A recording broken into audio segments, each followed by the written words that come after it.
Hello and welcome to From the Backseat. I am your host, Ethan Haas, and I am joined today by my co-host. What up, guys? Clark here again. Yes, if you're watching on video, I am wearing a Columbia sweater inside, and yes, it is 84 degrees. However, I liked it, I put it on, and that's okay. That's what we're rolling with today. Can't wait to get to some takes for you folks. Hey, Clark's hardcore. What can we say? Oh, what can we say? Yeah, Clark's got to show off his manly side as we get into our top 10 edge rushers today. Because if any of these guys, we would. Some of Possibly. these dudes are behemoths. Like if Aaron Donald met us in the middle of the street. Here's a question for you, Clark, to start off. I just chop block him. I just chop block. Here's a question for you. Hopefully he falls over. Yes. How many fourth graders do you think Aaron Donald could fight? At least 10. At least 10. You think he could ward off 10 fourth graders? Well, at first, like the first one that comes up, Aaron's just gonna like palm it by the head and just yeet that thing. And then the rest, if they do get to him eventually more than 10 will become a number more than anyone else could handle. However, until that point arises, I feel like 10's a good number. The other ones you can basically just we're talking a fight, so he's unfortunately punching a fourth grader. That, or he could just shove them. But eventually the masses would overtake with the number of fourth graders out there. But I'm saying 10. 10 for Aaron 10 Donald. Fourth graders? That seems about right. 10 feels Do you think right. DK Metcalf could fight off more fourth graders or No. Aaron Donald? Aaron Donald. Aaron Donald? Yes. All right. Well, so today's show is our quick hit show. And we're going to start it off on a more fun note. We had planned to do it at the end, but I think it's more fun to do it at the front. And that is the biggest story of kind of the day, besides for all-star lists, is Zach Wilson. Zach Wilson, the second-year quarterback. Second-year quarterback out of BYU. His ex-girlfriend took to social media and aired out her grievances against him and said that he had a relationship, to put it in the nicest of terms, with her. Is it her mom or his mom's? His mom's best friend. Okay, so with his mom's best friend. So Clark, what was your original reaction to this?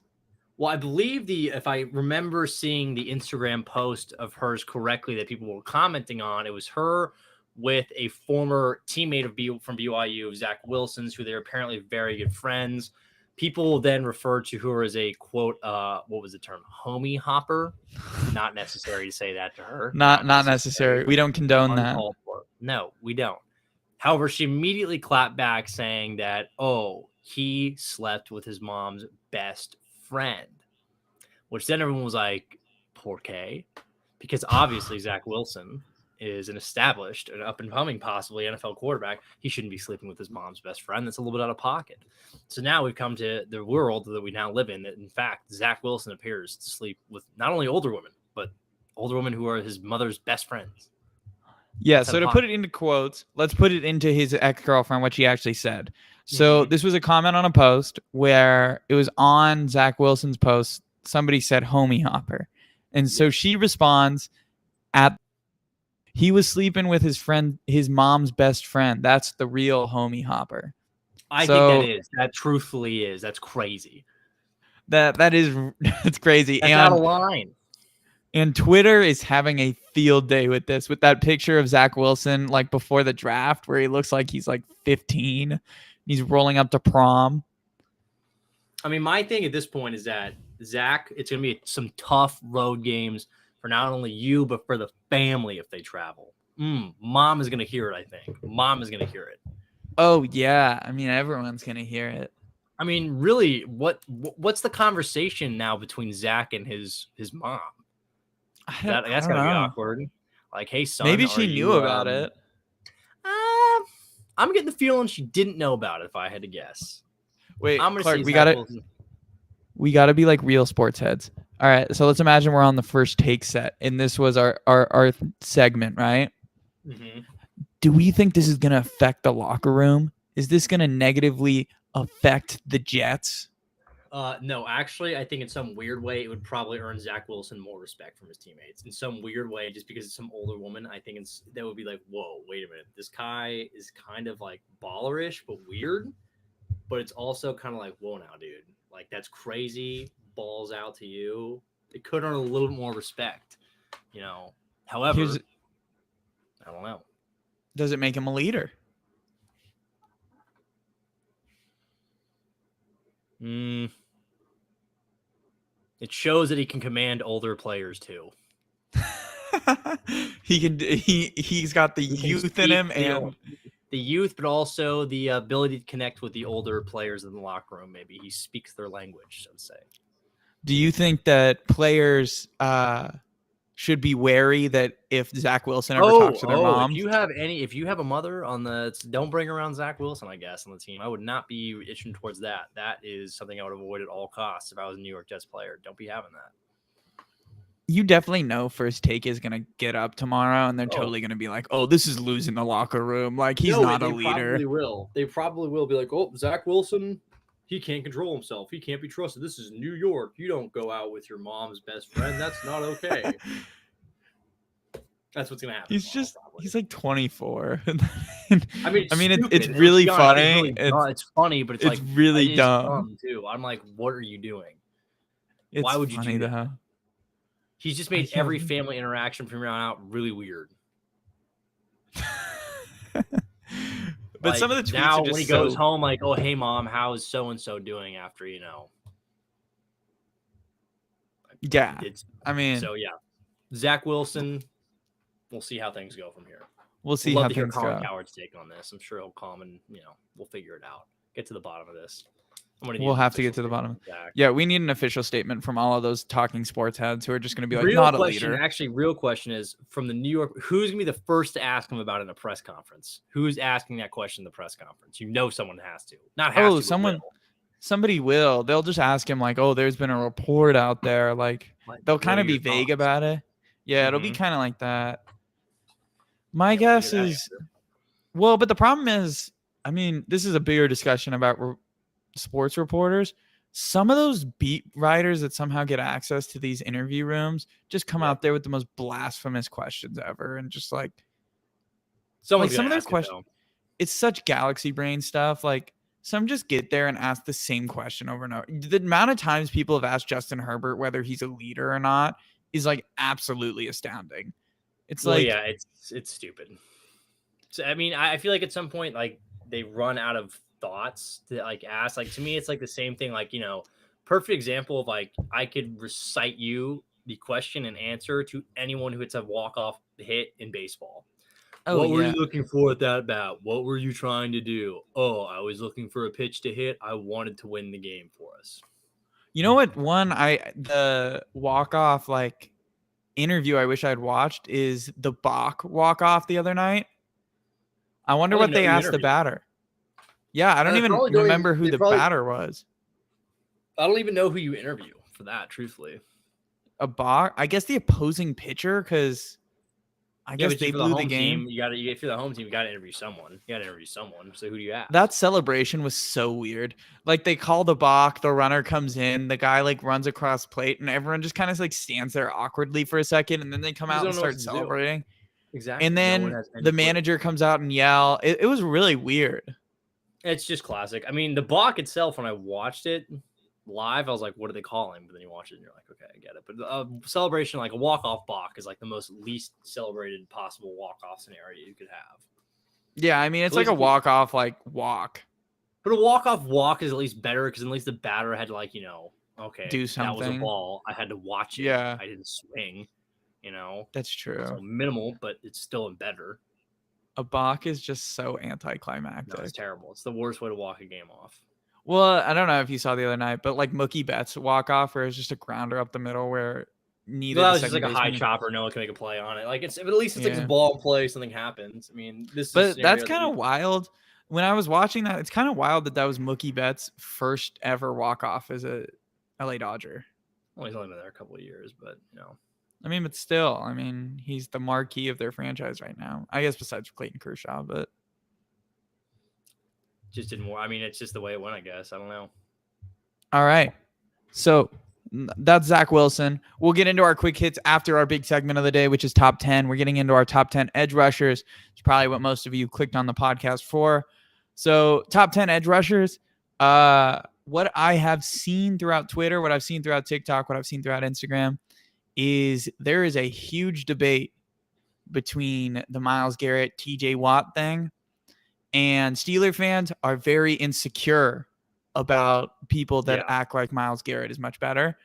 So I'm interested to hear your thoughts when we get there eventually into the list. It'll likely be, so we are including one player into edge rusher who's not sure, but if we're all being honest, he's the best pass rusher in the league. Yeah, it's not particularly close. It's not particularly close. He's just that good. So we're going to get into our top 10 edge rushers. I have a underrated player and an honorable mention. Clark just has an honorable mention. Yeah. So I'm going to start off with my underrated player, and then we'll actually get into the list, and I'll let Clark start with honorable mention. We'll go back and forth until we make our way up to one. Mm-hmm. So my underrated player plays for Carolina. He gets no credit. No one ever talks about him, and it's Brian Burns. Brian Burns is a very productive edge rusher out in Carolina. He racks up stats. His pressure numbers are great. While he doesn't get home on sacks, he had 9 sacks last year, which in the league is pretty good. He had 13 tackles for loss, but he's a young player who's still developing, and he was really good next to Hassan Reddick, who was also on that team, but Hassan Reddick has now gone to Philly. But a player that I want to put on everyone's radar is Brian Burns. I think Brian Burns has the ability to jump in that top 10 next year, and he's just a player no one talks about because Carolina is a hot dumpster fire, who just added Baker Mayfield for some reason. That's not going to work. Worst and most ridiculous quarterback room in all of football right now with the Panthers. Here's a question. What would you grade that quarterback room? Just on a side note. D+. D+? I think Matt Corral sucks. I mean, I don't like Matt Corral, but if you spend a 3rd-round pick on him and he's a backup, it's not that big of a deal. I don't get then trading for Baker. Like, that makes no sense to me. The Baker trade, I'm like, not even that. The Baker trade, I kind of get. Like, okay, whatever. I think Matt Rule's really trying to try something. He knows it doesn't work with Sam Darnold. I wouldn't. Matt Corral's an RPO merchant. And so because of that, I think Baker gives him the best shot to try to, like, win something. I mean, internally right now. I mean, the defense is still all right in Carolina. They just can't move the ball offensively. I don't know if they're going to do it with Carolina, truthfully, with Baker. What do you think about all the Robbie Anderson stuff with Baker, where Robbie didn't want Baker at all in the beginning? Oh, it was great. What was really good was that Baker, Robbie Anderson just like gaslighted the reporters. Like, when they asked him about it, he's like, "Oh, no, I was just supporting my quarterback. I didn't mean it like that." When he was putting like, okay, Robbie Anderson really has no desire to have Baker Mayfield, and I get it. I mean, I wouldn't truthfully want that. I mean, people are like, "Oh wow, put Baker with DJ Moore. Congrats." It's like, no, actually, Baker ruined Odell, so he doesn't really help receivers. Well, I mean, Odell's dad just made the funniest video in the world of just the highlight reel of Baker. That's great, yeah, because Baker, I mean, like, just underrated how just dog water he is. He's terrible, but whatever. Yes, I get what you're saying with Brian Burns. Get back to the original point. No, I think Brian Burns is a really underrated player. Again, right now, if we were to actually rank this out, he's not my 12th edge rusher, but he's just someone I think is really underrated who could be in the top 10 next year. He's been really productive out in Carolina. He was probably one of the best picks of his draft, and no one really talks about it just because Carolina is just nothing right now. They have no talent. Mm-hmm. They are vying for the number 1 pick in the draft.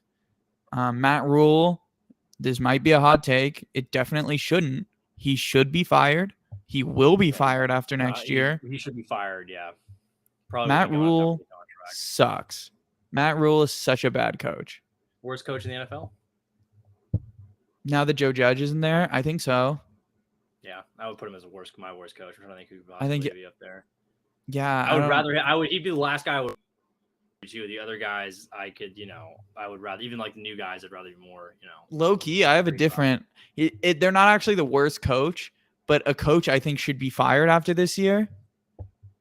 So a coach I think that should be fired after this year, Cliff Kingsbury. I think Cliff Kingsbury sucks too. They will fire him when the Cardinals miss the playoffs.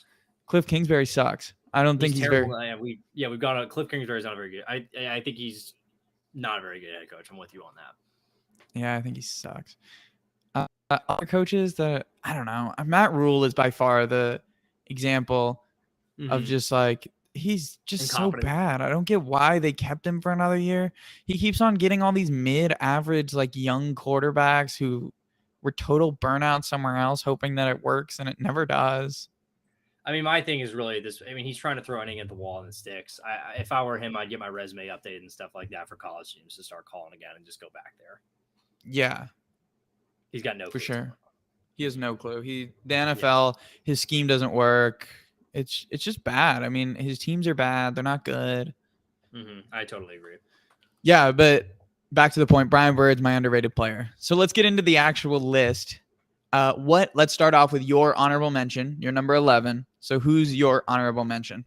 Yeah, I think this is a guy. My honorable mention is a guy I think probably would have been on this list if it wasn't for just a little bit of a down year that was hampered by injuries. I think he's actually one of my favorite guys to actually rush the passer. Daniil Hunter. Daniil Hunter is my number 11 guy on the list. I think people forget that he had back-to-back 14.5 sack seasons, and then he missed 2020, and then he only had 8 this year. So I think he's kind of someone who's a little bit slept on. I think I'm a little bit worried what he's going to look like outside of the Mike Zimmer scheme. So because whatever you think of Mike Zimmer as a head coach in Minnesota and his shortcomings in terms of playoff wins outside of the NFC title game run, man was unreal on the coaching side, on the defensive side of the football. I think if you want to look at half the reasons why the Vikings beat the Packers a number of times with Zimmer, it was because of Mike Zimmer's scheme. They don't have that anymore. But I think Daniil Hunter is a guy who's athletically a freak. He can do a lot on the line of scrimmage. He disrupts the game constantly. And again, I think people sort of forget the fact there were 2 seasons there in 2018 and 2019 where he was a 14 sack plus guy. And he's had another one before that where he had a 12 sack season, and he's consistently been acting the packed field. So for me, he would be my honorable mention. I'm a big Daniil Hunter guy. I would expect him to actually crawl back into this top 10 list by the end of the year. Probably pretty high too. That's a good pick. My honorable mention is who was opposite Brian Burns, which was Hassan Reddick. Reddick, he's had 11 plus sack seasons 2 years in a row. He bet on himself in Arizona. He had a 12.5 sack season in which he forced 6 fumbles. Then he goes over to Carolina and had 11 sacks in 16 games, 12 tackles for loss, and 2 forced fumbles. Hassan Reddick is a constant disruptor. Ever since basically they moved him from the off-ball linebacker position into a edge rusher stance, he has really excelled. He uses his speed really well, and he uses his hands to get around offensive linemen and create havoc. Now, I think he's only going to be better next year. Him going into the Philadelphia defensive line, which is arguably one of the best in the league, he's going to do really, really well. I think he's going to be that edge rushing piece that kind of unlocks them, because their interior is scary as it is. And then we add in Hassan Reddick, and they got a nice edge rushing piece as well. So he's my number 11. So let's get into our top 10 list. The official list. Clark, who is your number 10? Okay, my number 10, I don't know if this will shock you or not. He's a guy I feel like, again, because of the team that he was on last year, didn't receive much attention. Great pass rushers in the past. I had Robert Quinn at number 10. Quinn's my number 10 pass rusher in the NFL. I think his blend of burst, his hands, and his athleticism off the line is crazy. I think a lot of the times he's one of those guys that puts a lot of pressure on there. The sacks numbers, he had a good year in terms of sack totals, but the pressures were certainly there this year. I just think in general he's a little bit underrated because he plays in Chicago. I really like what he does. He's been consistent his entire career in terms of getting to the passer. He would be my number 10 guy. I'm a big, I think a lot of people sleep on Robert Quinn, but he's my number 10 dude. Yeah, I mean, that's a really good pick. He comes up on my list. One thing you didn't mention about Robert Quinn is he was number 2 last year in sacks. I'll talk about it when we get to him. For me, he had 18.5 and 17 tackles for loss. It's hard to not talk about those kind of numbers, especially when Khalil Mack was out Khalil Mack missed 10 games last year. So let's get into my number 10, which I actually think should probably be higher on the list. I just couldn't pick anyone to move him with, and that's Trey Hendrickson. Yeah. Trey Hendrickson on the Bengals, really, really good player. And Clark knows this. When the Bengals signed Trey Hendrickson, I thought it was a terrible signing. I did not understand it. I thought it was a terrible signing. I did not understand it. I felt like they overpaid for an edge rusher to create pressure, And boy, was I wrong. Trey Hendrickson had 12 games in a row with 1 sack, right? Yep. It ended up getting up to 12. He actually he had was 14 sacks in 15 games. Yeah, but yes. Yeah, 14, but he had, I think, 12 in a row where it was consistent. Yes. So yeah, he ended up with 14 and a half sacks on the season, 12 tackles for loss. He had one of the highest pass rush win rates, which you'll hear me talking about a lot. It's a stat I really value because, again, getting home on sacks is not the whole game. Everyone loves to talk about sacks numbers, but an edge rusher is really impactful if they're able to get passers out of the pocket, if they're able to and not do their first. I definitely like that. Might be talking about pass rush win rate a lot. Yeah. So Trey Hendrickson has one of the highest pass rush win rates in the league. He has one of the highest pressure numbers. He was constantly in the backfield, and he was constantly a menace. Now, the reason I would love to put him higher is because I think he deserves to be higher. It's just hard with the pedigree of how he was in New Orleans and how he was in Cincinnati to kind of put him above these other guys, just because these other guys on my list kind of have year after year success, besides for one person. Yeah, so no, I get it. So yeah, I have Trey Hendrickson at number 10. So let's go on to your number 9. Yeah, so my number 9 was Trey Hendrickson. I'm a big Trey Hendrickson fan.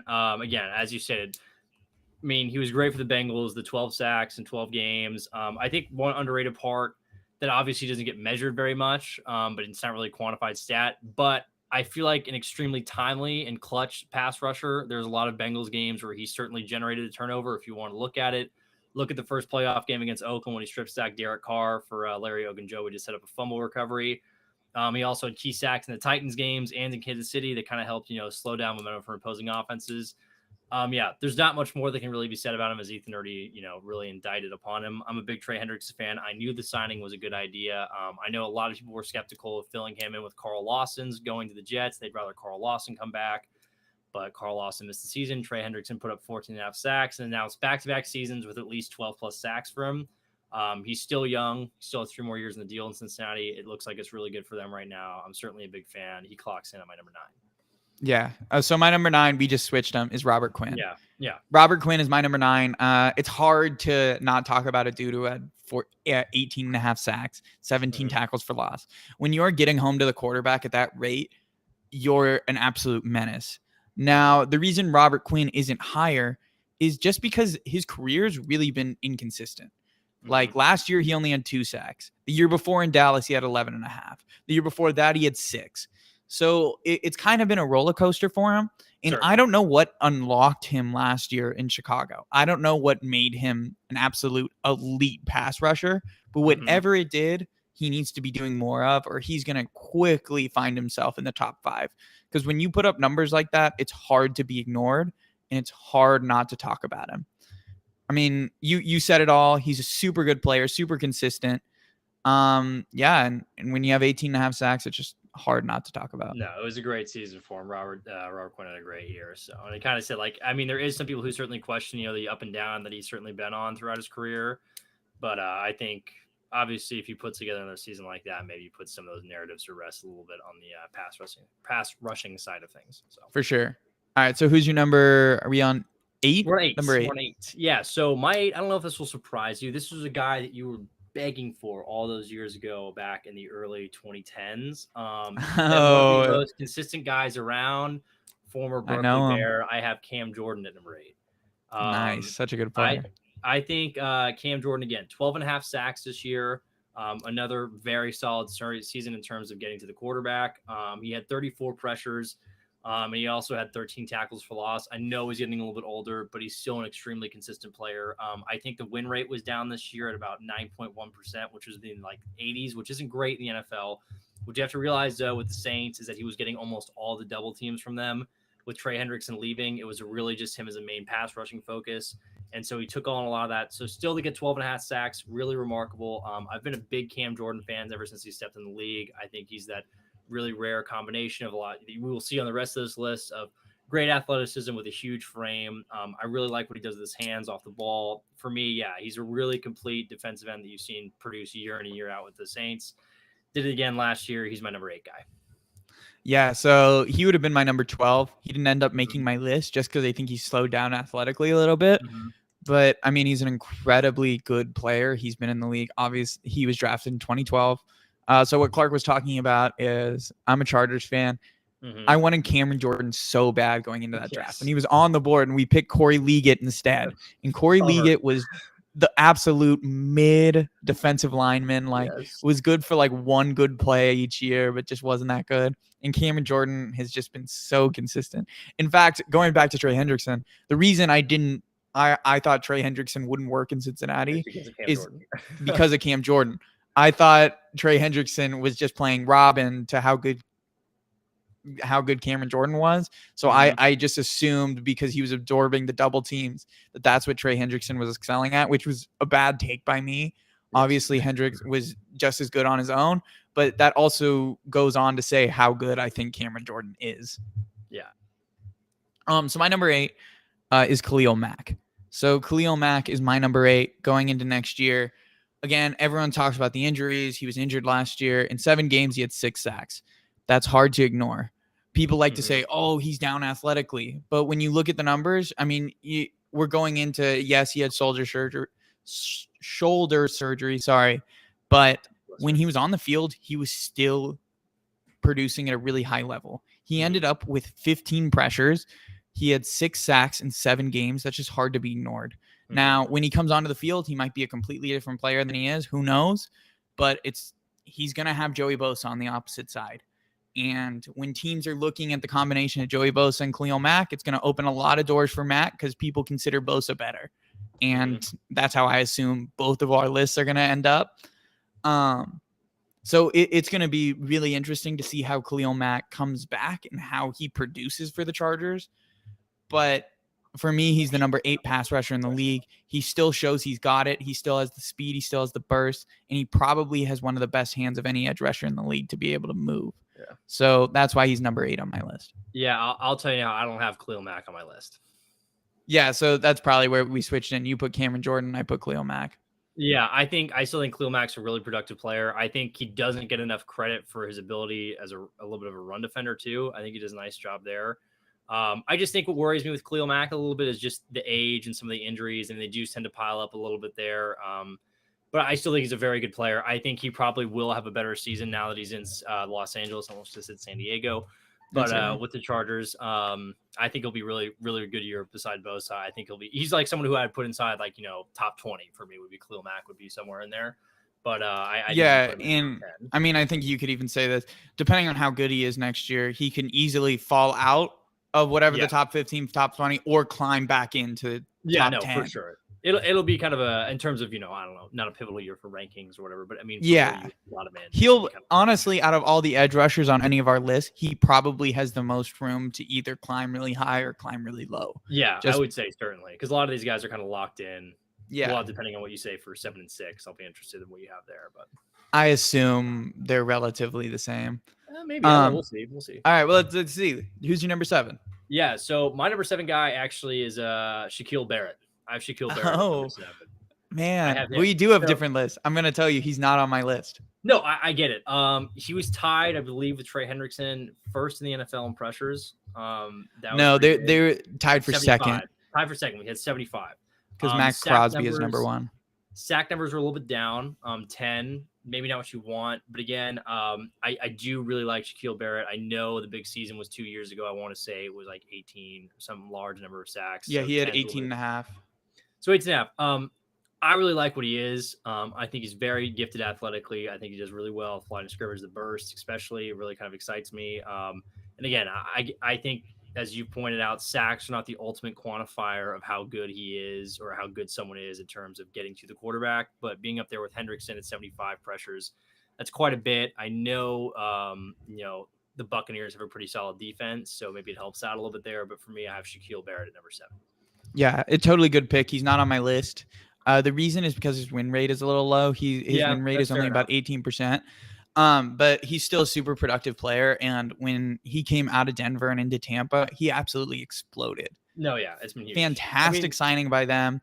Good use of money. He's a very productive edge rusher. He's another guy that probably falls within my top 15.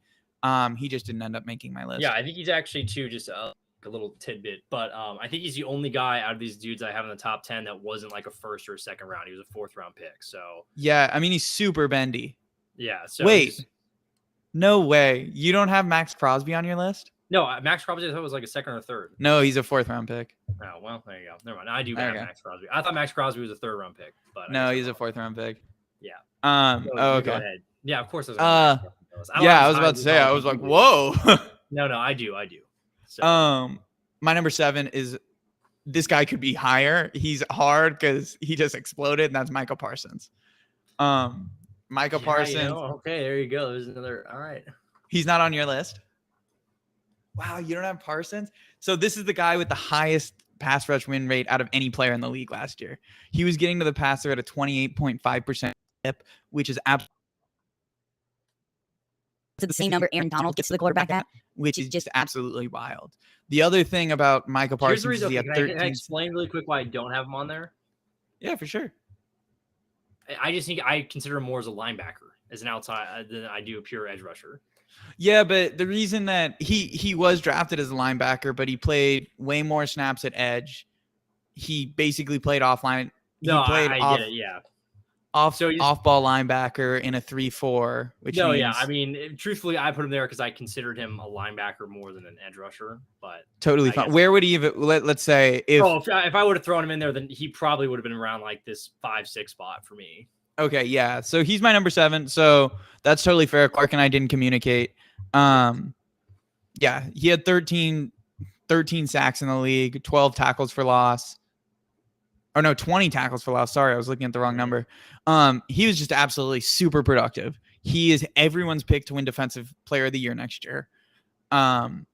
Fantastic signing by Dallas. He'll probably continue to just show that he should be in the conversation with Myles Garrett and TJ Watt.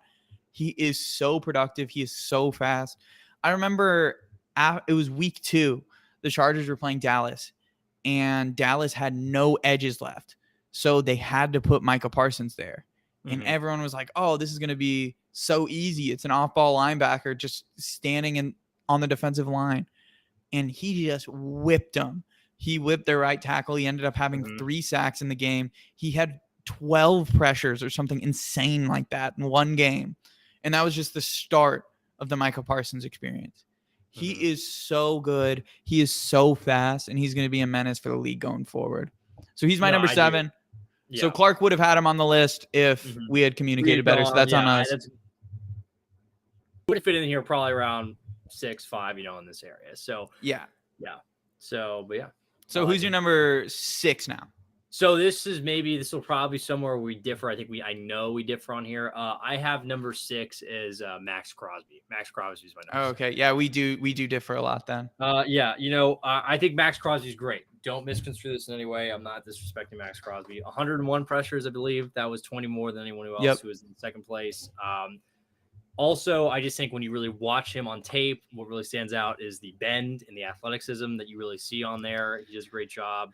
I think what really is interesting too about him is I know people are like, oh, the Raiders pass rush combo of Yannick Ngakoue and Max Crosby. It was really just Max Crosby, Yannick Ngakoue. Yeah, totally agree. I don't know if people still think he was his years of the Jaguars where he was really good, but Yannick Ngakoue is not someone I think teams ever turn on film and like, we need to plan for this guy. Here, Clark, why don't we just give him he's overrated. I don't get why anyone acts like he's very heavily. He would maybe be like inside the top 30 pass rushers for me. Maybe. If we were to look at number 2s on some of these edge rushing duos, he would not even be better than most of these teams' number 2s. I think all you need to look at for me in my mind is that when the Bengals played the Raiders in the playoff game, we had Akeem Adeniji on him, and he did not record a sack. So there you go. Well, the other thing is, so we have Yannick Ngakoue, who is literally across from a dude with 101 pressures and could somehow not get to the quarterback. If you have a guy who is pressuring the quarterback at such an extreme rate, that should allow you not even just the double, but that means the quarterback is moving to your side because Max Crosby is going to push him that way. I mean, that's probably you should be getting home. Yeah, exactly. Yannick Ngakoue, he's one of those guys that gets talked about for some reason still. He's not in Jacksonville anymore. When that team was really, when that won the AFC Championship run, that's not the same Yannick Ngakoue you have now. He's not even as good as he was, I think, on the Vikings or whatever, because there's a reason he left and they let him go. No, yeah, Yannick Ngakoue, not someone. But yeah, back to Max Crosby again. Pressure is 101. The bend and the athleticism, insane on camera. And really, too, his ability to flatten through a pass rush, get low, and get by tackles, and also use power at the same time. He's a guy, I think, I could have switched with 5, but I like the guy at 5 better. So, yeah, he's my number 6 guy. And again, no disrespect to Max Crosby. Great outside pass rusher. Yeah, I mean, Max Crosby's really good. So, basically, at this point, our 6, 5, and 4 are just going to be some combination as a player. Mm-hmm. So, for me, number 6 is Nick Bosa. So, wow. Really? You had him? Okay. I have Joey above Nick, so that's coming. I have Nick Bosa at number 6. Now, the reason I did that, so by pretty much every stretch, Nick Bosa is better than Joey. That's how I'm going to talk about it. I'm going to talk about them as a competition. Now, Nick Bosa, his win rate is 23%. He had 15.5 sacks, 17 tackles for loss. In every stretch of the word, he is probably a more productive player. The really only thing you can point to Joey Bosa on that he's better than Nick at is stripping the ball. Joey Bosa led the league last year in forced fumbles. Now, the reason I put Nick below Joey, this is just anecdotal, but I think the 49ers defensive line is much better than the Chargers. I think for a long stretch of last year in Joey Bosa's career, he has been left on an island with no one to help him, besides for Melvin Ingram. Their interior defensive line is so horrible. The Chargers couldn't generate pressure from anywhere else besides for Joey Bosa. And yet Joey Bosa still had a win rate of 21% and was able to pressure the quarterback at a top 5 rate. So Nick is probably the statistical better player, but I'm just using anecdotal of I think Joey is probably going to end up having a better season next year just because of how improved that defensive line is. Mm-hmm. And so that's why I did it. Now, okay, I'm assuming your number 5 now is Joey. My number 5 would be Joey Bosa, yes. Yeah. My number 5 is Joey. So what do you think about Joey Bosa? Okay, so what I like about Joey Bosa a lot, I believe he was 7th in win rate in the NFL. I want to say he was 6th in straight dropbacks. My big thing with Joey that is I think of some of these guys on here, he might be the cleanest in terms of technician, operating skill of any of them. I think his pass rush technique is probably some of the most refined. Joey Bosa. So I'm just going to say, let's do this. He's my number 5 player too. So let's just talk about him together. So technician wise, he has easily the best hand usage of any edge rusher in the league. When any time a offensive lineman is using a jab, he can easily counter it and bring out the spin if he needs to get around. As technician wise, he is probably the most pass rushing moves out of any player in the league right now. What else are you going to say? No, I mean, that you really kind of knocked it out. I mean, again, like I said, I was just going to bring, the sack numbers aren't huge. At least this year, what did he have? I want to say he had 10.5. 10.5. So it doesn't jump off the paper to you. But again, at the same time, when you're 7th in win rate and you're 6th on straight dropbacks, you're getting to the guy a lot.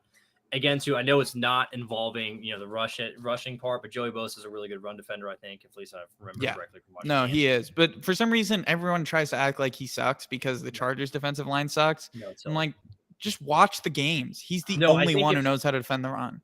I think, again, if they played maybe because the Chargers are still a 3-4 scheme?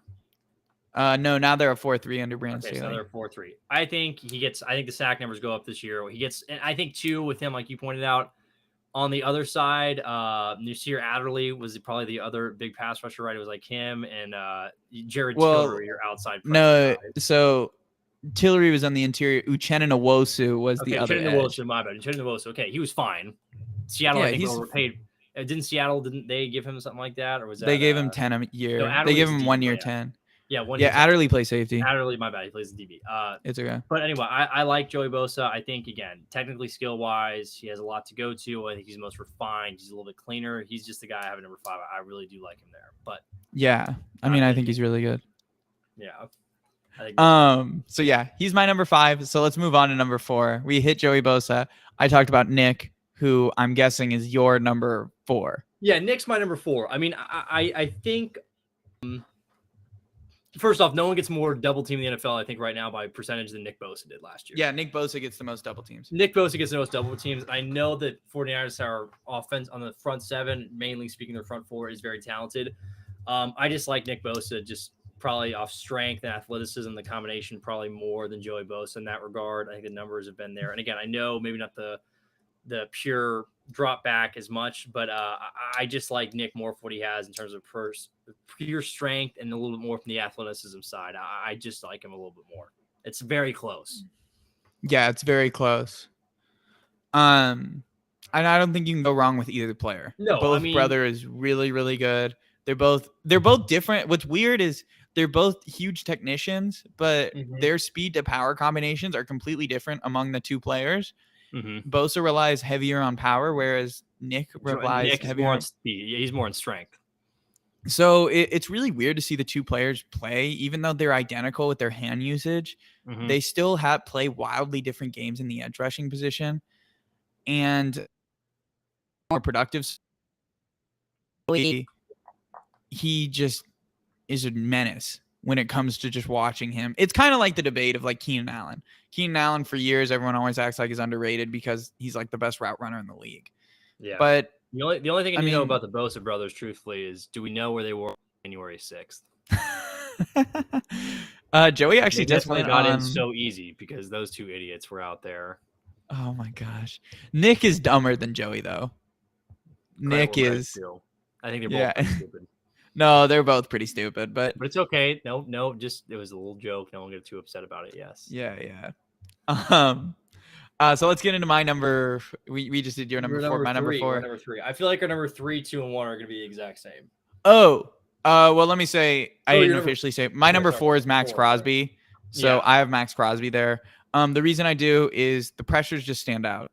When you lead the league by over 20 pressures in the league, that's outstanding. That you have over 100 pressures in a season. He's a highly productive player.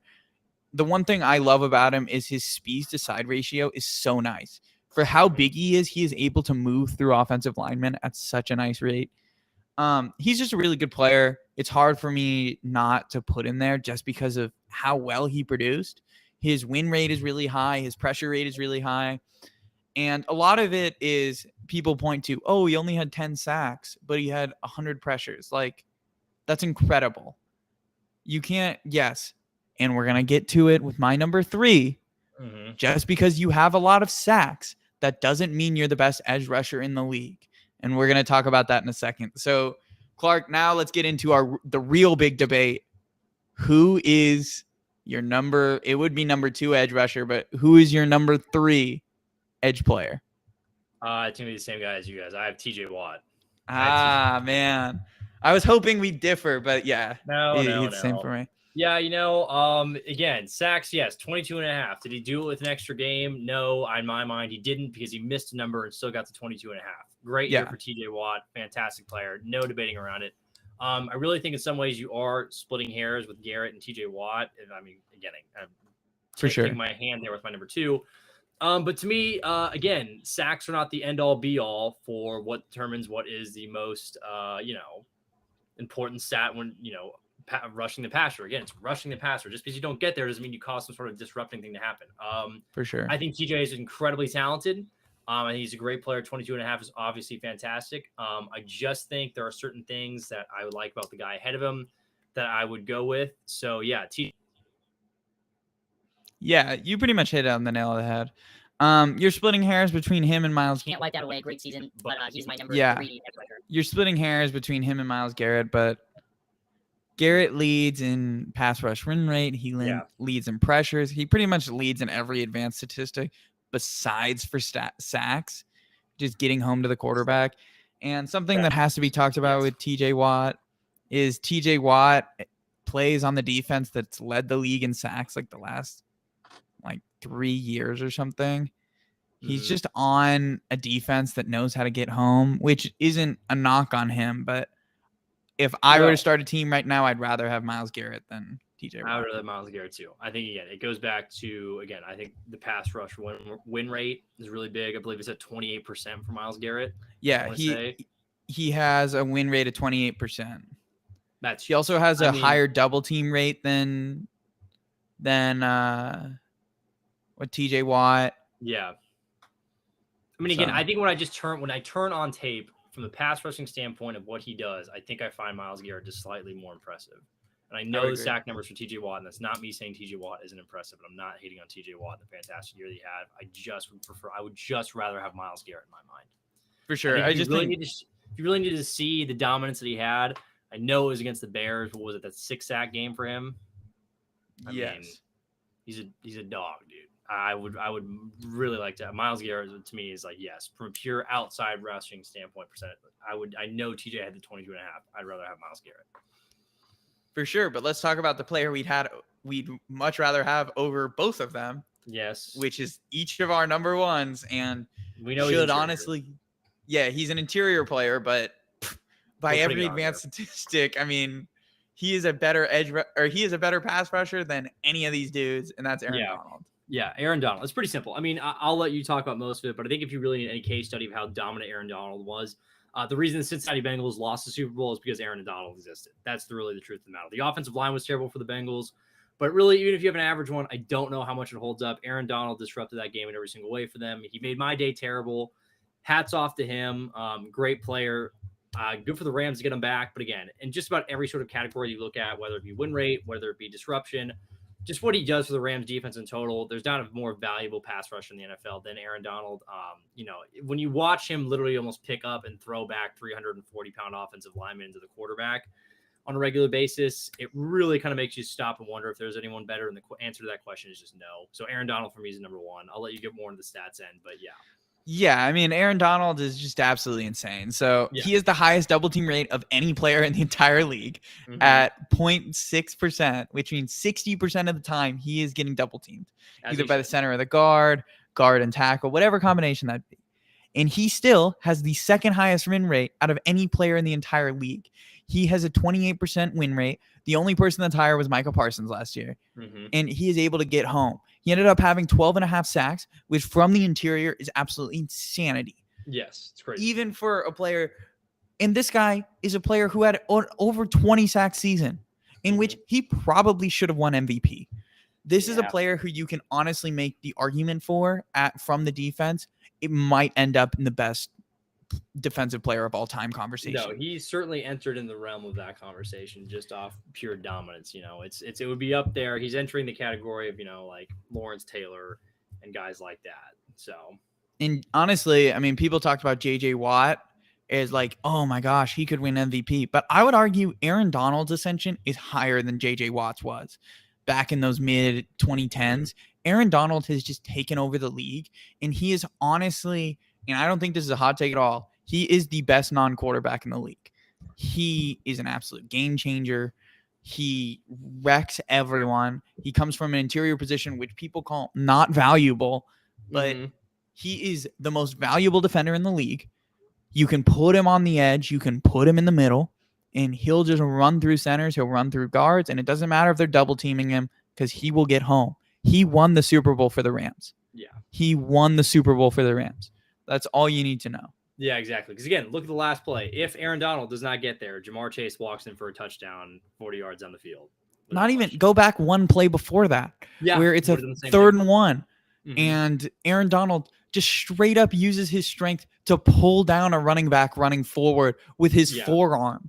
Yeah, exactly. So he did. And Aaron Donald, again, he's incredible. He's everything.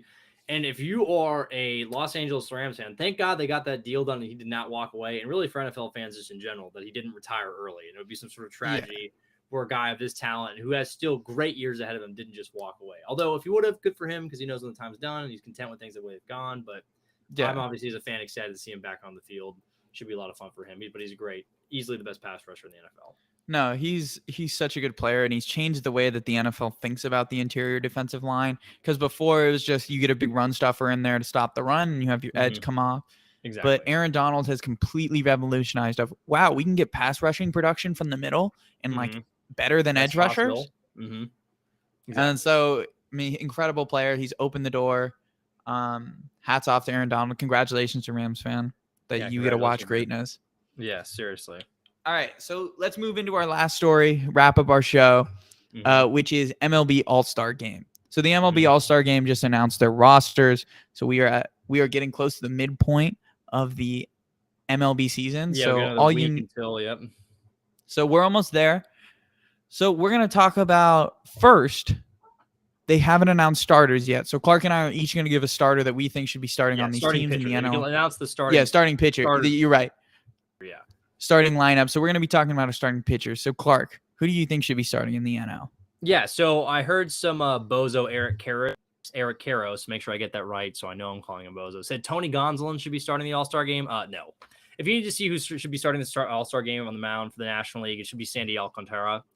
He went into Queens today against the Mets, threw an absolute gem yet again. He leads the league in innings pitched, ERA, strikeout machine. Dude can pump up there 100 miles an hour. He's must-see TV. He plays for the Marlins, which is unfortunate. But Sandy Alcantara should absolutely be the starter for the National League. He should be on that bump. There's no one who this season who's deserved the ball more. And again, great season for him, and he should be the guy on the hill. Yeah, I agree. I mean, Gonsolin, as much as you called him a bozo, he does have an argument because he does have a lower ERA. Bozo, I think Eric Karros. He's an argument. Eric Karros is a bozo. Oh. Tony Gonsolin's good. Yeah, so really Gonsolin.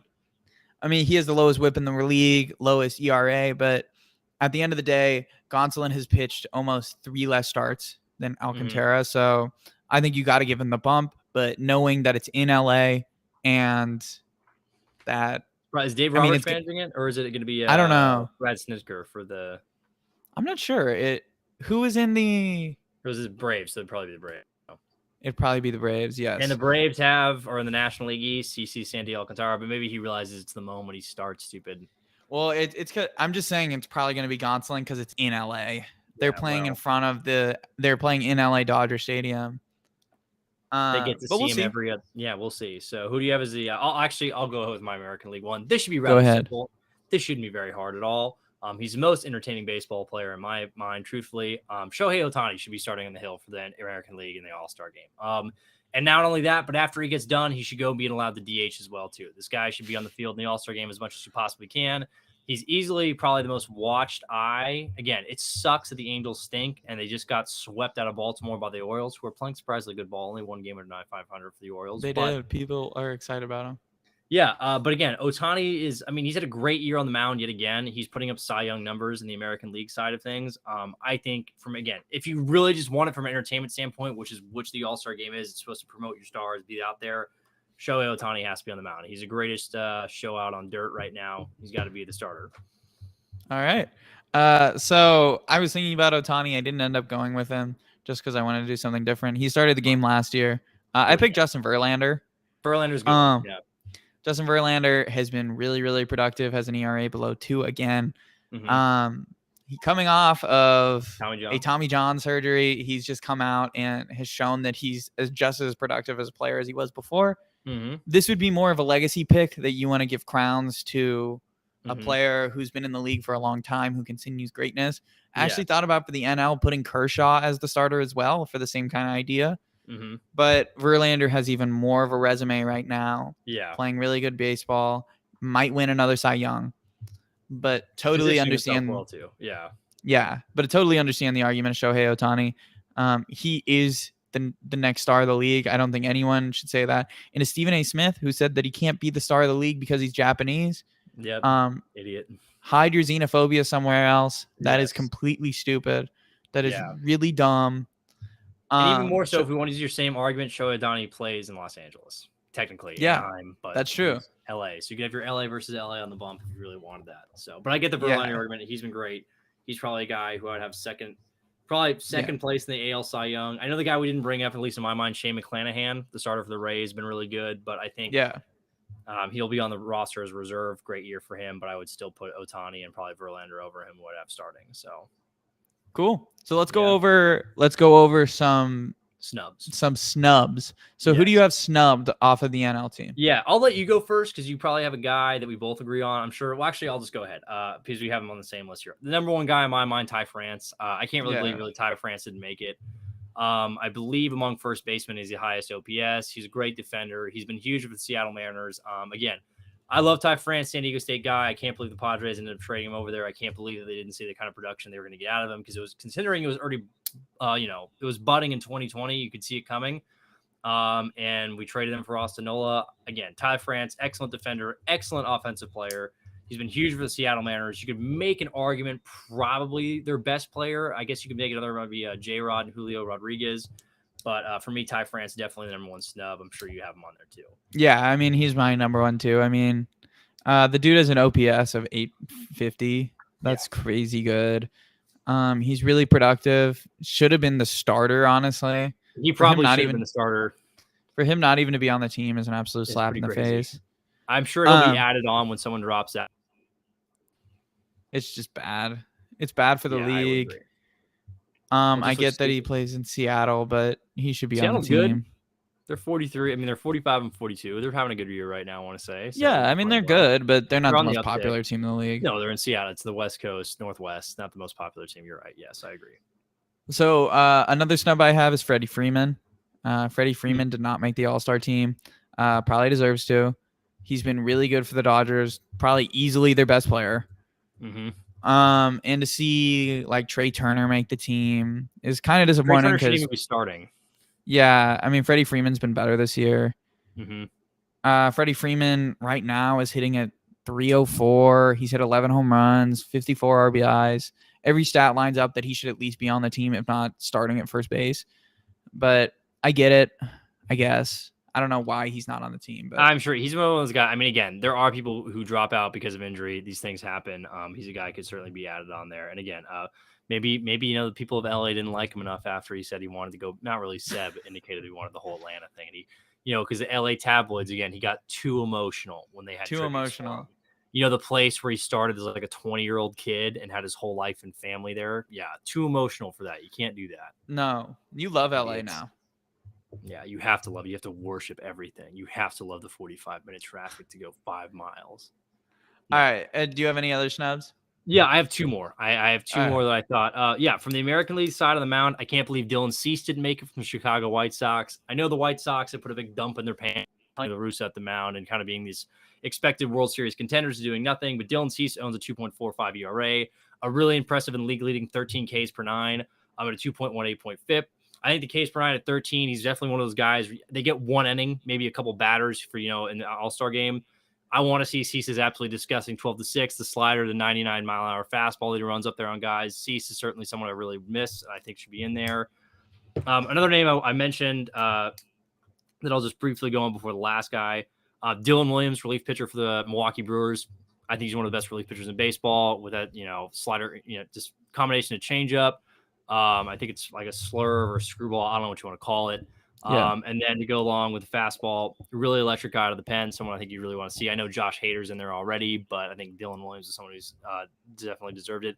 But the guy who I'm really surprised, and I really wish they would go to, and I know why he didn't make it because he's a Cincinnati Red, but the NL outfield is certainly lacking, and I cannot believe Brandon Drury was not put on there. For those of you who don't pay attention to the Cincinnati Reds, and I guarantee you there's not a lot of you out there, and I don't really do it myself.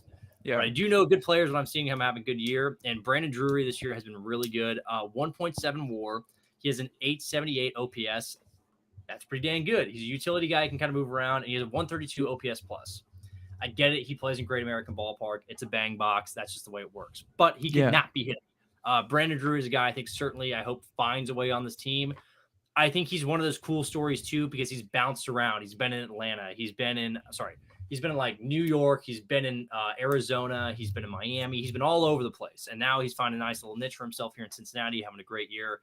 I think he's a guy who deserves to be in the All-Star game this year, certainly. Yeah, totally understand. I got one last, and that's Austin Riley. Yeah, Riley. Out in Atlanta. Sure. He has an OPS above 900. Just for being able to slug and get on base that much, you should be in the All-Star game. You're a highly productive player. He's been productive both last year and this year. So far. He's not really striking out all that much. He's getting on base. He's slugging. He has 22 home runs already. For me, he's my last player.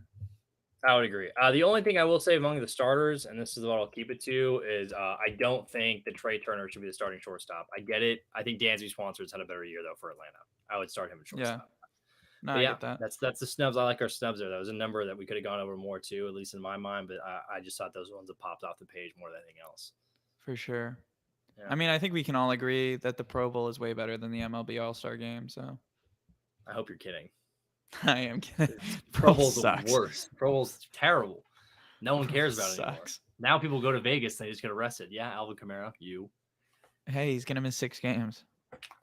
probably miss a little bit more, but that's okay. Hey, it's okay. So this has been our show. Thank you for listening. This has been From the Backseat. Today has been our quick hit episode with, of course, our top 10 list on edge rushers. I hope you enjoyed it. Make sure to leave us a review. Remember, any review that gets left, we'll give a shout out at the beginning of the show. Make sure to leave 5 stars and something nice about us. Make sure to follow it, whether you're on Spotify, Apple Podcasts, Overcast, whatever you're listening on. Thank you for listening. Make sure to follow us on TikTok. Make sure to like, comment. How the algorithm works is if you follow us, you'll get our videos earlier, and then you test out whether they should go viral. So thank you to anyone who does that for us. Make sure to follow us on Twitter. Make sure to follow us on Instagram. We're starting to post stuff there. Make sure to subscribe on YouTube.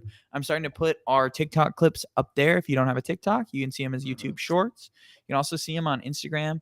I just post the most popular ones, so you get less of the fat clips that don't do as well or aren't as interesting. You get our big hitters. So make sure to follow us on all those things. So thank you. Yeah, appreciate it.